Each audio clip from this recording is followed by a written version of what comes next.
आज पूरे भारतवर्ष में नाग पंचमी का पर्व धूमधाम से मनाया जा रहा है। तो आज हम नाग पंचमी के पर्व पर उनकी मुख्य कहानी और इतिहास, पौराणिक कथा के साथ ही वैज्ञानिक दृष्टिकोण से क्या सांप को दूध पिलाना चाहिए कि नहीं, और नाग देवताओं के भारत में कई विश्व स्तरीय मंदिर भी है, तो मंदिर के बारे में पूरी कहानी बताएंगे। तो शुरुआत करते हैं आज की कहानी से, लेकिन कहानी थोड़ी लंबी होगी, पूरी जानकारी भी मिलेगा, तो कहानी अंत तक देखना ना भूलें। नाग पंचमी की शुरुआत और मुख्य कहानियाँ सनातन धर्म के प्राचीन इतिहास और लोक कथाओं से जुड़ी हुई है। हिंदू पंचांग के अनुसार हर साल सावन महीने के शुक्ल पक्ष की पंचमी तिथि को नाग पंचमी मनाई जाती है। इस दिन नाग देवताओं की पूजा की जाती है और उन्हें कच्चे दूध से स्नान कराया जाता है। नाग पंचमी की शुरुआत और इसके पीछे कई महत्वपूर्ण और पौराणिक कथाएं प्रचलित है, जिसमें पहला कथा जो प्रचलित है, राजा जन्मेजय का सर्प यज्ञ, महाभारत की कथा। ये नाग पंचमी की शुरुआत से जुड़ी सबसे प्रमुख और पौराणिक कथाएं हैं। अर्जुन के पोते राजा परीक्षित की मृत्यु तक्षक नाग के काटने से हुई थी। अपने पिता की मृत्यु का बदला लेने के लिए उनके पुत्र राजा जन्मेजय ने सर्प सत्र यानी कि सर्पमेध यज्ञ की शुरू किया। इस यज्ञ की अग्नि में खींचकर दुनिया भर के सांप भस्म होने लगे। जब तक्षक नाग की बारी आई तो उसने खुद को बचाने के लिए इंद्र देवता के सिंहासन को पकड़ लिया। तब महान ऋषि आस्तिक, जो स्वयं एक नाग माता मनसा देवी के पुत्र थे, ने बीच में आकर जन्मेजय को समझाया और यज्ञ रुकवाया। जलते हुए सांपों के शरीर के ताप को शांत करने के लिए उन पर कच्चा दूध डाला गया। जिस दिन यज्ञ रुका और नागों के प्राण बचे, उसी दिन सावन महीने की शुक्ल पक्ष की पंचमी तिथि थी।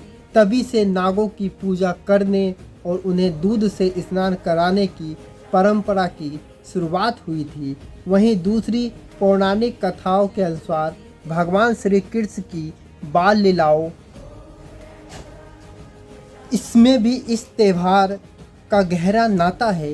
यमुना नदी में कालिया नाग रहता था, जिसके भयंकर जहर के कारण नदी का पानी जहरीला हो चुका था। एक दिन गेंद निकालने के बहाने बालक कृष्ण यमुना नदी में कूद गए और उनका कालिया नाग से भयंकर युद्ध हुआ। श्री कृष्ण ने कालिया नाग को पराजित कर उसके फन पर नृत्य किए और उनका घमंड को चूर कर दिया। कालिया नाग ने अपनी भूल मानी और नदी छोड़कर चले जाने का वादा किया। ये जीत भी सावन की पंचमी में हुई थी, इसलिए इस दिन नाग देवता की पूजा की जाती है। तीसरी कथा सामने आता है कि समुद्र मंथन और वासुकी नाग की कथाएं का भी इसमें वर्णन है। देवों और असुरों के बीच हुए समुद्र मंथन के समय मंदरांचल पर्वत को मंथानी और नागराज वासुकी को रस्सी नेति बनाया गया था। मंथन के दौरान दोनों तरफ से खींचे जाने के कारण वासुकी नाग के पूरे शरीर में गहरे घाव हो गए और वो बहुत कष्ट में थे। उनकी इस निस्वार्थ सेवा और दर्द को देखकर भगवान शिव प्रसन्न हुए और उन्होंने वासुकी नाग के कष्टों को दूर करने के लिए अपने गले का हार बना लिया। नागों को मिले इस दिव्य स्थान के सम्मान में भी नाग पंचमी का पर्व मनाया जाता है। नाग पंचमी का इतिहास की बात करेंगे तो इसका इतिहास अत्यंत ही प्राचीन है और इसके प्रमाण भारत के सबसे पुराने ग्रंथों, पुराणों और सिंधु घाटी सभ्यता की खुदाइयों में भी मिलती है। सनातन परंपरा में नागों को केवल जीव नहीं बल्कि एक दिव्य और शक्तिशाली समुदाय माना गया है जो पाताल लोक के स्वामी है। अगर हम पुरातात्विक साक्ष्य की बात करेंगे तो सिंधु घाटी सभ्यता, भारत के पुरातात्विक इतिहास में सिंधु घाटी सभ्यता जैसे मोहनजोदड़ो और हड़प्पा की खुदाई के दौरान कई ऐसे मोहरे और मिट्टी के बर्तन मिले जिन पर सांपों की आकृति और इंसानों को सांपों की पूजा करते हुए दिखाया गया है। इससे सिद्ध होता है कि भारत में नाग पूजा का इतिहास कम से कम 5000 साल पुराना है, क्योंकि प्राचीन मूर्तियां जब मिली थी तो भारत के प्राचीन मंदिरों जैसे अजंता, एलोरा की गुफाएं, दक्षिण भारत के चालुक्य और चोल वंश के मंदिर में नाग राजाओं और नाग देवियों की बहुत ही सुंदर मूर्तियां बनी हुई है, जो नाग संस्कृति के ऐतिहासिक प्रभाव को दर्शाती है। प्रमुख पौराणिक नाग और उनका महत्व की बात करेंगे तो शास्त्रों के अनुसार नाग पंचमी के दिन प्रमुख रूप से 9 नागों देवता यानी कि नव नाग की पूजा का इतिहास भी है। अगर हम नागों देवता की बात करेंगे तो पहला नाम अनंत शेषनाग का आता है, जिन पर भगवान विष्णु विश्राम करते हैं, जिन्होंने पृथ्वी को अपने फन पर संभाल रखा है। दूसरा नाम आता है वासुकी का, भगवान शिव के गले का हार और समुद्र मंथन की रस्सी। तीसरा तक्षक का आता है, नागों के राजा, जिनका संबंध महाभारत की मुख्य कथा से है। चौथा नाम आता है कालिया नाग का, यमुना नदी में रहने वाला नाग जिसे भगवान श्री कृष्ण ने सुधारा था। पांचवा करकोटक, छठवां प्रज्ञा, सातवां महापद, आठवां शंखपाल और नौवां पिंगल। इन नाग देवताओं की विशेष रूप से पूजा की जाती है।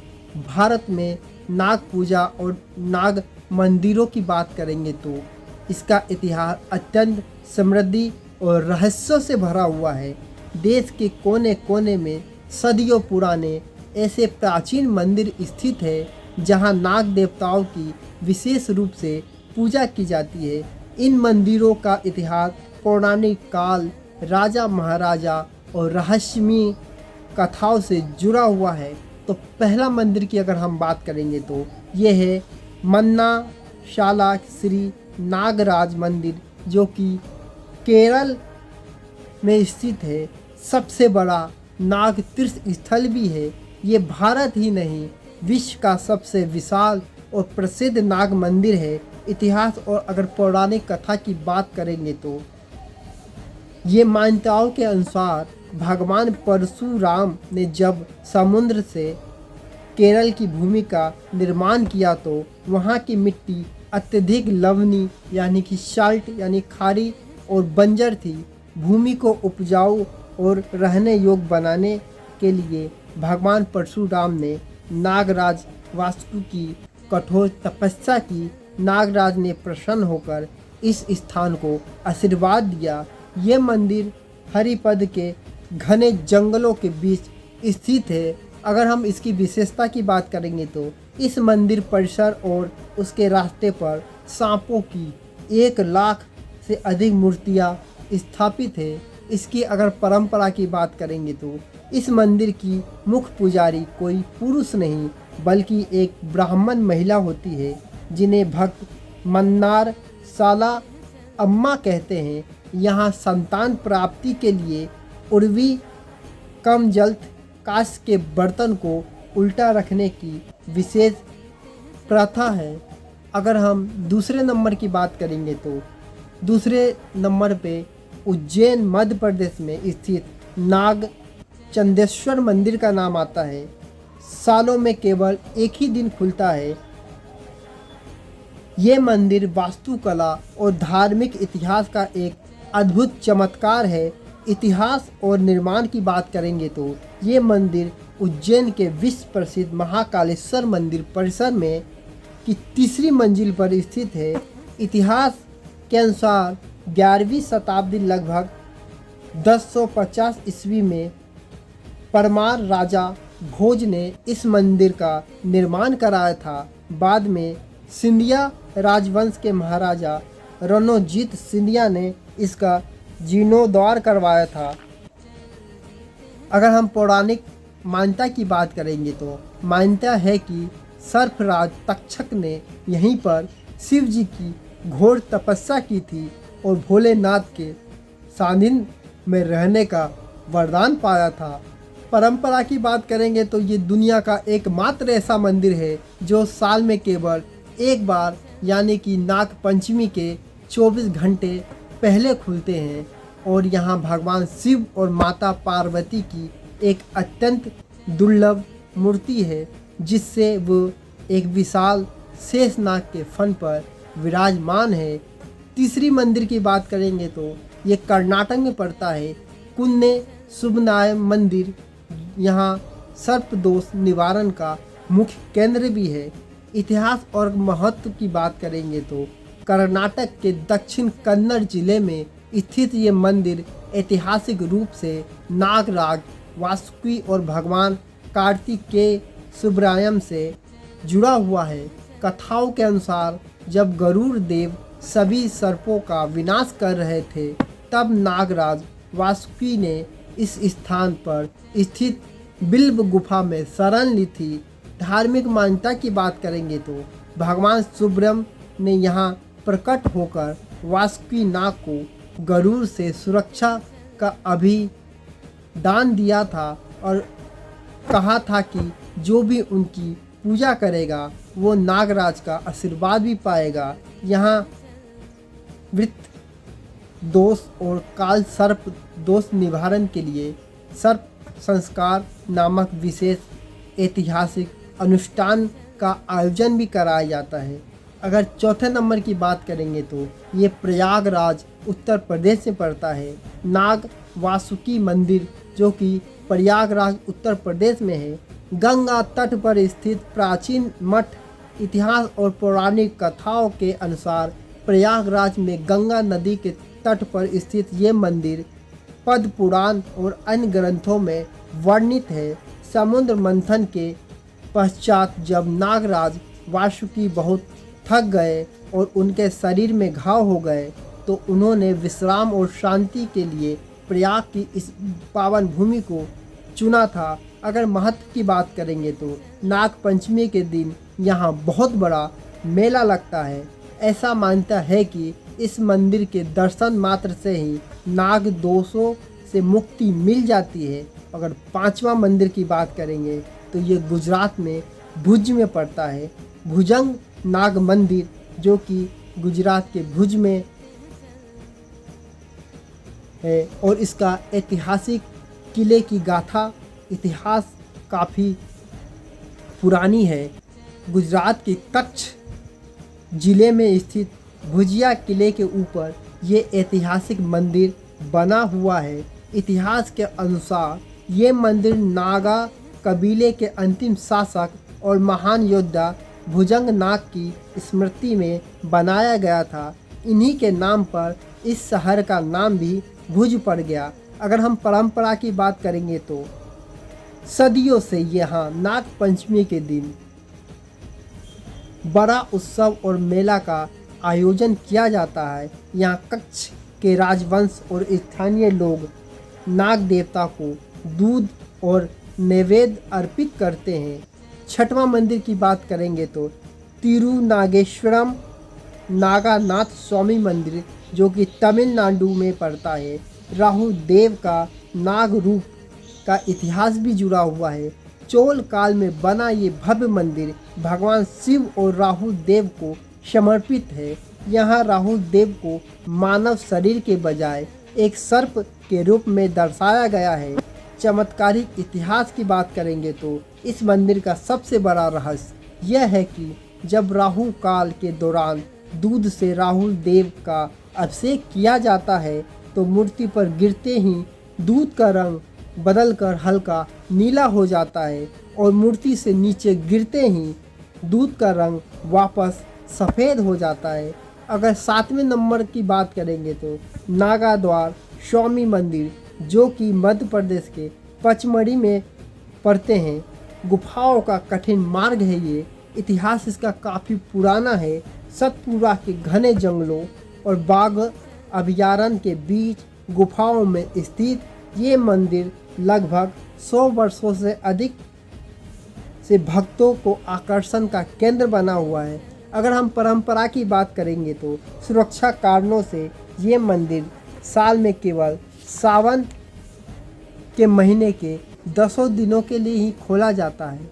बेहद कठिन और खतरनाक पहाड़ी रास्ते हैं जहां जहरीले सांप भी पाए जाते हैं को पार करके हर साल लाखों श्रद्धालु यहां पैदल यात्रा करके नाग देव के दर्शन करने पहुंचते हैं।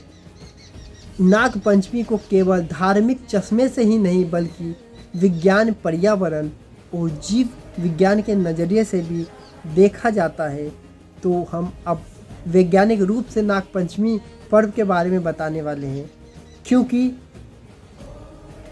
हमारे दूरदर्शी ऋषियों मुनियों ने इस त्यौहार के माध्यम से इंसानों और प्रकृति के बीच एक गहरा संतुलन बनाने की कोशिश की थी। नाग पंचमी पर्व मनाने के मुख्य वैज्ञानिक, भौगोलिक और पर्यावरणीय का भी नाता है। अगर हम बात करेंगे तो पारिस्थितिक तंत्र यानी कि इकोसिस्टम में संतुलन। विज्ञान के अनुसार पृथ्वी पर जीवन चक्र को सुचारू रूप से चलाने के लिए खाद्य श्रृंखला जिसे फूड चेन का ठीक रहना जरूरी है, क्योंकि चूहों की आबादी पर अगर नियंत्रण पाना है तो सांपों को जीवित रहना भी जरूरी है, क्योंकि खेतों में चूहे फसलों को बहुत नुकसान पहुंचाते हैं। वे अनाज खा जाते हैं और फसलों की जड़ों को कुचल देते हैं। सांपों का मुख्य भोजन चूहे और छोटे कीड़े मकोड़े होते हैं। सांपों इन चूहों को खाकर उनकी आबादी को नियंत्रित रखते हैं। यदि प्रकृति से सांप को ख़त्म कर दिया जाए तो चूहों की संख्या इतनी बढ़ जाएगी कि पूरी दुनिया में अकाल और भूखमरी की स्थिति पैदा हो सकती है। इसलिए सांपों को किसानों का सच्चा मित्र भी कहा जाता है। दूसरी की बात करेंगे तो वर्षा ऋतु यानी कि सावन और में सांपों का व्यवहार बदल जाता है। नाग पंचमी हमेशा सावन वर्षा ऋतु में ही क्यों मनाया जाता है? इसके पीछे का वैज्ञानिक कारण क्या है? तो इसके पीछे शुद्ध भौगोलिक और प्राकृतिक विज्ञान है, क्योंकि आवास का संकट, बारिश के मौसम में बहुत तेज गति से पानी बरसते हैं, जिससे सांपों का जमीन के अंदर बने बिल गुफाएं में पानी भर जाता है। अपने दम घुटने से बचने के लिए सुरक्षित सूखे स्थान की तलाश में सांप बाहर निकलने पर मजबूर हो जाते हैं। बाहर निकलने पर सांप अक्सर इंसानी बस्तियों, घरों और खेतों में पहुंच जाते हैं। ऐसी स्थिति में इंसानों और सांपों के बीच आमना सामना होने की संभावना सबसे ज़्यादा रहता है। जीवों के प्रति भय दूर कर और संरक्षण करने की दिशा में जब कोई इंसान अचानक अपने सामने सांप को देखता है तो वो डर या आत्मरक्षा में आकर उस पर हमला कर देता है और उसे मार डालता है। धार्मिक सुरक्षा कवच देने का भी इस परंपरा है, क्योंकि हमारे पूर्वज जानते थे कि अगर सीधे तौर पर सांपों को बचाने की बात की जाएगी तो शायद लोग ना माने। इसलिए उन्होंने इस समय एक त्यौहार नाग पंचमी का रूप दे दिया और सांपों को देवता का दर्जा के दे दिया। जब मन में ये भाव आता है कि भगवान शिव का सांप आभूषण है या देव स्वरूप है, तो इंसान उसे मारने के बजाय सम्मान देता है, दूर से प्रणाम करता है या सपेरे को बुलाकर उसे सुरक्षित जंगल में छुड़वा देता है। इस प्रकार एक महत्वपूर्ण जीव की प्रजाति विलुप्त होने से बच जाती है। अगर हम वैज्ञानिक दृष्टिकोण से बात करेंगे तो चिकित्सा विज्ञान और सांपों का जहर, जो कि जीवन रक्षक दवाई में काम आता है। आधुनिक चिकित्सा विज्ञान में सांपों के जहर का बहुत बड़ा महत्व है। सांप के जहर से ही एंटीवेनम यानी सांप के काटने की दवा बनाई जाती है। इसके अलावा सांप के जहर का प्रयोग कैंसर, दिल की बीमारी यानी कि हार्ट अटैक और नर्वस सिस्टम से जुड़ी कई गंभीर बीमारियों की दवाएं बनाने में भी किया जाता है। नाग पंचमी का त्यौहार हमें यह याद दिलाता है कि जिस जीव को हम केवल जानलेवा समझते हैं वो असल में चिकित्सा जगत के लिए कितना उपयोगी है। अब हम आखिरी में एक बात बताना चाहेंगे कि दूध पिलाने की जो परंपरा है सांपों को, इसका वैज्ञानिक मिथक और सच क्या है। तो अगर वैज्ञानिक दृष्टिकोण से नागपंचमी पर सांपों को दूध पिलाने की परंपरा को लेकर एक बहुत बड़ा वैज्ञानिक चेतावनी भी है, जिसे जानना हम लोगों के लिए ज़रूरी है। क्योंकि वैज्ञानिक का कहना है कि सांप स्तनधारी जीव नहीं होते हैं। विज्ञान के अनुसार सांप सरीसृप जीव है, उनके शरीर में दूध को पचाने वाले एंजाइम नहीं होते हैं। और वहीं बात करेंगे सपेरा की, तो नागपंचमी से कुछ दिन पहले सपेरे सांपों को पकड़कर भूखा प्यासा रखते हैं। कई दिनों की प्यास के कारण जब नागपंचमी के दिन उनके नाक के सामने दूध लाया जाता है तो मजबूरी में नाग या सांप पानी समझकर उस दूध को पी लेते हैं। दूध पीने से सांप के फेफड़े और पेट में संक्रमण हो जाते हैं, जिससे उनकी मौत भी हो सकती है। सही वैज्ञानिक दृष्टिकोण की बात करेंगे तो प्राचीन शास्त्रों में भी जीवित सांप को जबरन दूध पिलाने का निर्देश नहीं दिया गया है, बल्कि नाग देवता की मिट्टी या धातु की मूर्ति पर प्रतीकात्मक रूप से दूध चढ़ाने की बात कही गई है। असली सांपों को दूध पिलाने के बजाय उन्हें उनके प्राकृतिक माहौल में स्वतंत्र छोड़ देना ही उनका असली संरक्षण है। तो इस वीडियो से एक संदेश भी है कि नाग पंचमी के दिन नाग या सांपों को दूध पिलाने की कोशिश ना करें, क्योंकि दूध उनके लिए जहर के समान होता है। दूध पीने से उनकी मौत भी हो सकती है।